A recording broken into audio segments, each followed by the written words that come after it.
उत्तर आले का? हे केलेलं आहे की उषा तांबे यांनी 50 लाख होय दिलेत. काल नीलम गोरे या बाहेर पडताना पत्रकारांशी त्या बोलत होत्या खासगी की मी महामंडळाला 50 लाख दिले उषा तांबेला म्हटले. बोले लोकांनी रेकॉर्ड केलेलं आहे. मी 50 लाख रुपये देऊन माझा कार्यक्रम लावला. जरी मर्सिडीज देऊ शकते असं म्हणते तरी 50 लाख देऊ शकते. भ्रष्टाचाराच्या लक्षवेधी लावायला किती पैसे घेतात विचारा.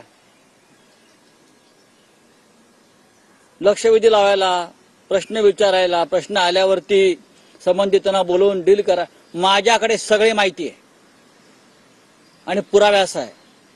ते हक्कभंग आणा, काय तुमचा हक्कभंग वगैरे आणा. राऊत साहेब, तुम्ही जितकं जबाबदार अखिल भारतीय मराठी साहित्य संमेलनाला ते जबाबदार आहेत. पण जे एकूण सगळे कार्यक्रम झाले ज्यात राजकीय नेत्यांचीही व्यासपीठावर काय उपस्थिती अहो लागली. ते संमेलन शरद पवार हे या पूर्ण बघा प्रधानमंत्र्यांपासून अध्यक्ष होते. पूर्णपणे चुकीचं आहे. शरद पवारांनी पुढाकार घेतला दिल्लीमध्ये साहित्य संमेलन. पवार साहेबांनी पुढाकार घेतला का नाही मला माहित नाही. पवार त्याचे स्वागताध्यक्ष होते. संजय नहार आहे सरचे, त्यांची मूळ कल्पना होती. मी त्यांना काल फोन केला, त्यांनी हात वर केले. ते म्हटले आम्ही निषेध केलाय नीलम गोरेचा. आणि हे उषा तांबे यांनी हे कार्यक्रम ठरवले. कार्यक्रम ठरवायचा अधिकार हा साहित्य महामंडळ वगैरे काय जे आहे दुकान कुठलं तरी एक त्या दुकानदारांचा आहे. नाही, पण शरद पवार साहेब, माननीय शरद पवार साहेब, हा जो राजकीय चिखलफेक जी झाली आहे त्याची जबाबदारी शरद पवार साहेब सुद्धा झिडकारू शकत नाहीत.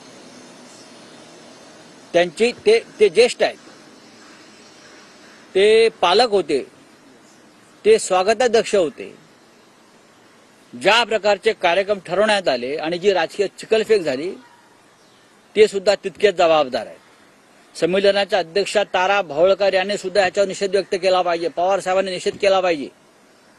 पण पवार साहेब गप्प आहेत, अजूनपर्यंत भूमिका नाही.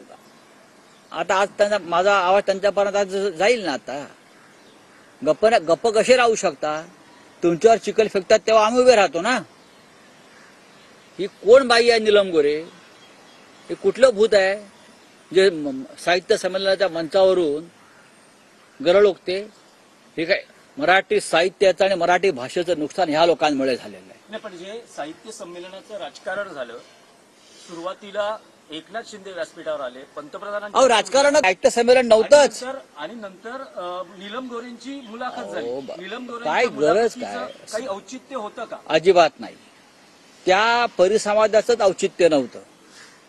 अनेक राजकारणी लोकांचे कार्यक्रम झाले. त्या कोणीतरी भाजपच्या एक महिला मोर्चाच्या अध्यक्ष आहेत, त्यांचं काय मग तुम्ही शिवसेना उद्धव बाळासाहेब ठाकरे पक्षाच्या लोकांना का ना बोलवलं व्यासपीठावरती? सगळ्यांना बोलवायचं ना. आम्ही कसे घडलो, आम्ही सांगितलं असं, आम्ही कसे घडलो, आम्ही कसे बिघडलो. नाही, पण नीलम गोरे असं म्हणतात, समोर उद्धव गटाचे शिवसैनिक असते तर मला बोलायला आणखी आनंद झाला असता. मी मग अशी काय म्हणालो, विकृत बाई आहे ती, विकृत आहे ती. ती बाई नाही, ती बाई माणूस